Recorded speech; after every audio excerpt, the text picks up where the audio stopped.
સુરેન્દ્રનગર દૂધરેજ વઢવાણ સંયુક્ત નગરપાલિકાને સરકાર દ્વારા મહાનગરપાલિકા જાહેર કર્યા બાદ પ્રથમ વખત ચૂંટણી યોજાઈ રહી છે।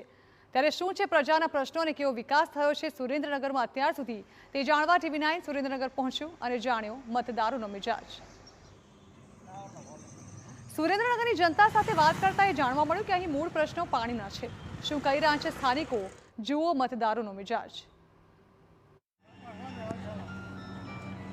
સુરેન્દ્રનગર મહાનગરપાલિકા બની અને હવે મહાનગરપાલિકાની ચૂંટણીના પડઘમ વાગી રહ્યા છે, ત્યારે સ્થાનિક લોકોની શું સમસ્યાઓ છે, શું માંગણીઓ છે ને શું તેઓને હાલ તકલીફ પડી રહી છે ને હવે આગામી ચૂંટણીમાં જે જીતીને આવશે તેમની પાસે શું અપેક્ષા છે તે આપણે આજ કેટલી પર વાતચીત કરશું। કેટલાક લોકો અહીંયા ચા પીવા ઉભા રહ્યા છે તેઓની સાથે વાત કરશું। ખાસ કરીને હાલ ચૂંટણીના પડઘમ વાગી રહ્યા છે, આગામી દિવસોમાં ચૂંટણી છે, શું કહેશો? સુરેન્દ્રનગરની કેવી કેવી સમસ્યાઓ છે? સુરેન્દ્રનગરની સૌથી મોટી સમસ્યા પાણી છે। આજે ધોળીધજા ડેમ 2006 થી ભરેલો છે।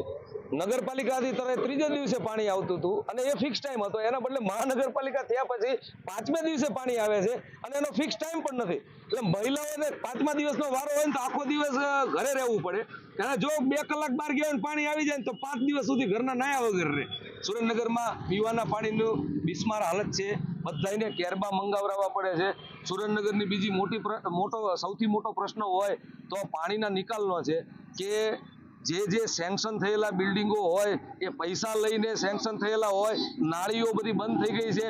પાણીનો નિકાલ જે છે, અડધો ઇંચ વરસાદ પડે ને તો ઢીચણ સમાણા પાણી ગામમાં ભરાઈ જાય છે। તો જે જગ્યાએ ગટરની સારી વ્યવસ્થા હોય, પાણીની સારી વ્યવસ્થા હોય, આરોગ્યની સારી વ્યવસ્થા હોય, શિક્ષણની સારી વ્યવસ્થા હોય, હરવા ફરવાના સ્થળોની સારી વ્યવસ્થા હોય, ફાયરની સારી વ્યવસ્થા હોય અને જ્યાં ફરવા માટે સારા સ્થળો હોય એને સારું શહેર કહેવામાં આવે। તો સુરેન્દ્રનગરને શહેર તો જાહેર કરી દીધા ઘણા વર્ષો થયા, પણ આજ દિવસ સુધી સુરેન્દ્રનગરની અંદર જે સામાન્યમાં સામાન્ય કહેવાય કે એ વ્યવસ્થા દુનિયાના જ્યારે બહુ મોટા શહેરોના લોકોને તમે જઈને પૂછો કે તમે તમારા શહેરમાં શું ઈચ્છો છો, તો એ કહે છે કે અમારા શહેરમાં પ્લેનેટોરિયમ જોઈએ છે, અમારે સાયન્સ સેન્ટર જોઈએ છે, અમારે સ્પોર્ટ્સ સેન્ટર જોઈએ છે। ત્યારે સુરેન્દ્રનગરના લોકોને તમે પૂછો કે તમારે શું જોઈએ, તો હજી 18મી સદીની જે માંગણીઓ હતી એ જ માંગણીઓ છે કે અમારે સારી ગટર જોઈએ છે, અમારે સારું પાણી જોઈએ છે પીવા માટે, અમારે સાહેબ ફરવા લાયક સ્થળો જોઈએ છે, અમારે એવા રોડ જોઈએ ત્યાં ધૂળ ન ઉડે, અમારે એવી શિક્ષણ વ્યવસ્થા જોઈએ જ્યાં સામાન્ય માણસ ભણી શકે, એવી આરોગ્ય વ્યવસ્થા જોઈએ છે જ્યાં સામાન્ય માણસને કોઈ ધક્કા ખાયા વગર સારી આરોગ્યની સુવિધા મળે। સુરેન્દ્રનગર શહેરની અંદર સિનિયર સિટીઝન માટે તો કોઈ વ્યવસ્થા છે જ નહીં, ખાલી કહેવા પૂરતું છે। નગરપાલિકા આટલી બની, મહાનગરપાલિકા બની,